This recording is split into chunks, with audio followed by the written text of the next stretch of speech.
As I'm standing here out in the sun, I'm bombarded by a shower of cosmic particles produced in the nuclear reactions inside the sun and other stars.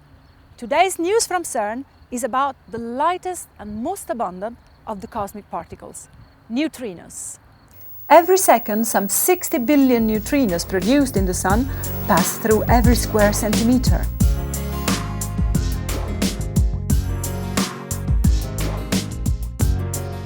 Today we know there are three families of neutrinos: electron, muon and tau neutrinos, and that they oscillate between one family and another. This process is only possible if neutrinos have mass. But neutrinos do not come only from above. In this very spot, 50 meters below my feet, a beam of billions and billions of neutrinos is produced every day by one of CERN's accelerators, the SPS, the Super Proton Synchrotron, located 50 meters right below my feet. In less than 3 milliseconds, the neutrino beam produced by the SPS reaches its target, the Opera detector, that is located, well, quite far from here, 732 kilometers in that direction, across the Alps, under the Gran Sasso Mountains, in central Italy. The beam leaving CERN consists entirely of muon-type neutrinos. By the time it reaches Gran Sasso, some will have oscillated into tau-type neutrinos. Neutrino oscillation happens over a very large distance, which is why the experiments designed to study the oscillation are placed 730 kilometers far from the beam source at CERN.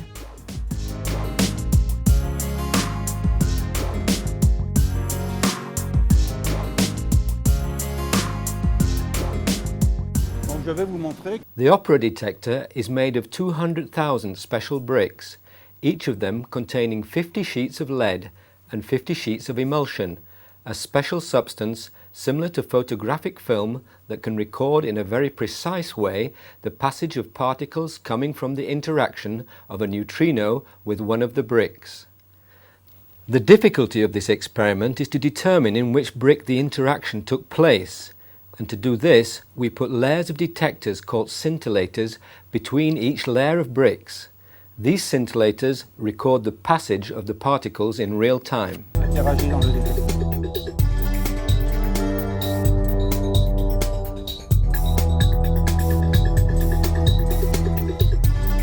Let's now find out more about the tau neutrino observed by Opera by talking to the spokesperson.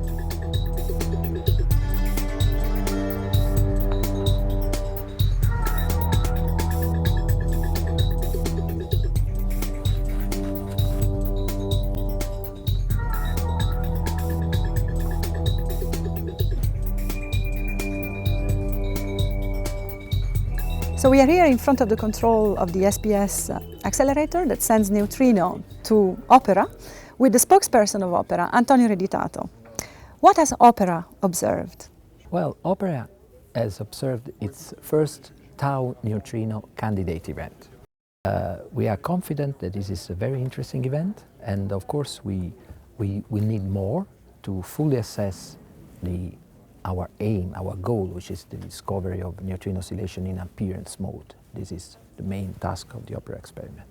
The discovery of neutrino oscillation is by now quite established. This was done in 1998 with the Super Kamiokande observation of oscillation with atmospheric neutrinos. Since then, many experiments have tried and successfully managed to observe disappearance of neutrino oscillations.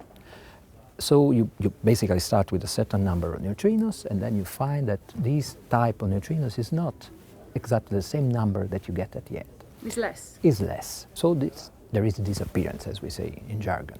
What we want to do with Opera is to detect the appearance of the different flavor. So we know that we start with muon neutrinos, and we will get eventually some tau neutrinos. And we want to detect these tau neutrinos. When a tau neutrino does something in our detector, produces a tau lepton, and we detect this tau lepton. So this is the first event which is compatible with the detection, with the observation of a tau lepton. is the distance between the origin of the beam here at CERN and the opera detector at 732 kilometers from here under the Gran Sasso mountain a difficulty for this experiment? Well, actually, from the point of view of the number of events that you get, it is a complication. In the sense you start from CERN with a lot of neutrinos, and of course they spread out, okay? And just a few of them go through the detector. But of course this is a need. We do need such a long distance, because neutrinos, in order to oscillate, they need a sort of minimal distance given their energy. And actually I would say that it would be much better if the Gran Sasso Laboratory was a little farther than where it is, but it's already very good like that. So distance is not an issue, on the contrary, it's what we need. The idea that a neutrino could oscillate from one type to another, and that the different types of neutrinos were nothing but different states of the same particle, is due to Italian physicist Bruno Pontecorvo. Pontecorvo noted that the rigid classification of neutrinos in 3 different families would be true only if the neutrino's mass was 0. If the neutrino had a mass, it could be a mixing of the 3 families, electronic, muonic and tauonic. In this case, it would be possible to see the neutrinos oscillate, that is, turn into the next family. The oscillation neutrino obviously is a phenomenon already studied and well known in the last decades, but the importance of this event by the opera experiment is due to the fact that it is the first direct evidence of oscillation of neutrino. In this sense, we can definitely rule out other possible explanations of the disappearance of neutrino already measured in other experiments. The effect the opera experiment is looking for is extremely subtle. Of the billions of muon neutrinos leaving CERN, just about 15 of those that oscillate can be detected over the lifetime of the experiment. This will, however, be enough for scientists to complete another part of the neutrino puzzle.